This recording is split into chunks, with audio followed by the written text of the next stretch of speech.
Agnebi TV.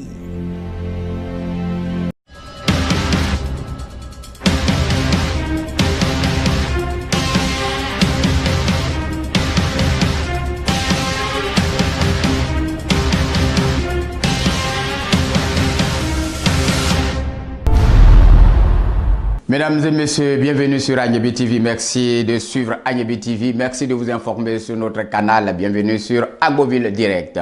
Au sommaire de cette édition, élu de l'Agnebi Tiassa, quel bilan? Élu de l'Agnebi Tiassa, quel bilan? Le maire de Tiassalé, Assalé Timoko, a adressé récemment son bilan de ses 100 premiers jours à la tête de la commune. Un bilan, conclut-il, satisfaisant. Ondoussi, le maire de la commune, plus que décidé à livrer une guerre sans merci, une guerre sans repli au dépôt d'ordures sauvages qui jonchent ça et là sa commune. Hôpital de Tiassalé, pourquoi tant de problèmes, pourquoi tant de difficultés? Les explications du député de Tiassalé dans cette édition. Agnebi TV. Élu de l'Agnebi Tiassa, quel bilan à 100 jours d'exercice? Le maire de Tiassalé, Assalé Timoko Antoine, a adressé tout récemment le bilan de ses 100 premiers jours d'exercice dans la commune. Un bilan qu'il annonce satisfaisant pour les grands travaux de voirie, de salubrité. C'est 13 km de reprofilage lourd de la voirie communale. C'est aussi le déguerpissement tout azimut des occupants des emprises publiques, des réserves administratives, notamment la réserve administrative pour la construction d'un collège, également la réhabilitation de l'hôtel de ville, l'acquisition d'un camion poubelle pour l'assainissement de la ville. Et le maire a saisi l'occasion pour annoncer les bonnes perspectives à l'horizon, qui se profilent à l'horizon pour sa commune. Aussi a-t-il appelé les populations à adhérer à son grand programme de renouveau de Tiassalé qui a besoin de faire peau neuve. Tiassalé qui a besoin de faire le toilettage de tout ce qu'elle a comme structure pour s'engager dans les actions salutaires pour son développement. Mesdames et messieurs, restons dans ce chapitre pour annoncer la guerre sans fin, la guerre sans merci, la guerre sans répit que le maire de Ondoussi, maître Marcelin Golé Oboumou, engage la municipalité à livrer contre l'insalubrité, contre le dépôt sauvage d'ordures dans sa commune. Le maire qui ambitionne de faire de sa commune la ville la plus propre et saine et également sécurisée de la région de l'Agnebi Tiassa afin qu'elle soit la banlieue préférée du Grand Abidjan qui s'étend.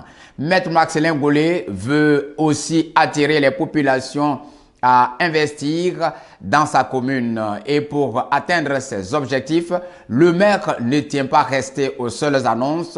Il entreprend depuis de grands travaux de salubrité, d'assainissement avec l'opération Grand Ménage du ministère de l'Assainissement et de la Salubrité. Une opération de déguerpissement des commerces et des habitations installées sur les emprises des voies publiques.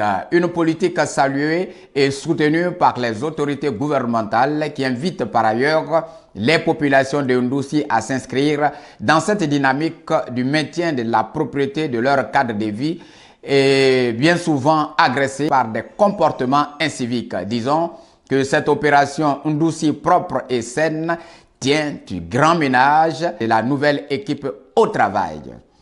Mesdames et messieurs, demain nous allons revenir sur d'autres éléments des bilans des 100 premiers jours de ces élus de l'Agnebi Tiassa, des élus, bilan de nos députés, de notre sénateur, de nos maires et du président de la région de l'Agnebi Tiassa. C'est sur Agnebi TV, nulle part ailleurs.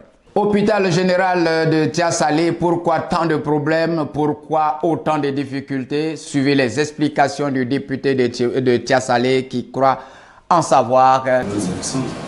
La santé, c'est un système. Quand vous avez créé un centre de santé rural, si la ville change, ça devient une sous-préfecture, on transforme ça en hôpital ou en ceci. Or, il y a un besoin primaire qui est là, qui lui existe. Mais un hôpital a son rôle de référence. Alors, faisons comme l'éducation nationale. Quand une école primaire est créée depuis 1960 là, elle est là, l'école primaire. Elle n'est même pas lycée. Si on estime que la localité est grande, on crée un collège. Si on peut comprendre cette logique, on va résoudre beaucoup de problèmes. Mesdames et messieurs, voilà, c'était au cours de la visite du président Pierre Gundemba dans le département de Tiassalé. Tout autre chose à présent.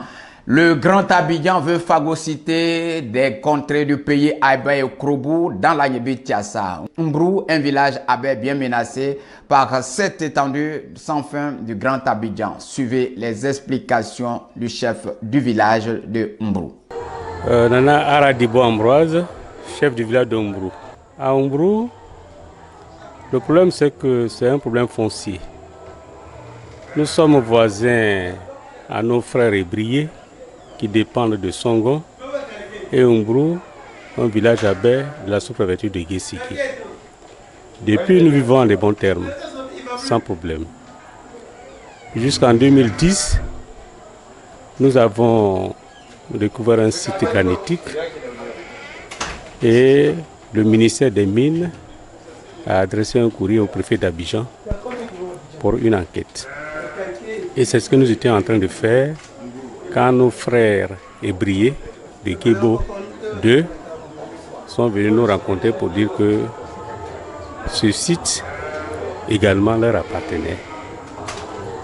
Donc c'est un problème foncier sur le site de 52 qui, depuis lors, avec le recensement de 1998 et de 2014, a toujours,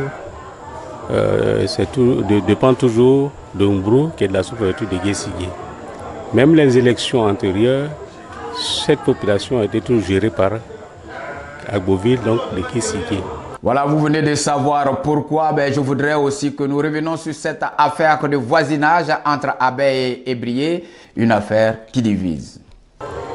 Donc c'est un problème foncier, le projet de granit qui a envoyé ce problème. C'est ça qu'il est question, parce que même en 1987, avec la création de ces deux villages ébriés, après l'autoroute 1976 qui ont été créés, nous n'avons pas de problème avec eux. Mais voyant leur avancement, en 1987, nous nous sommes retrouvés au PK50, c'est-à-dire l'autoroute km 50, pour faire notre limite.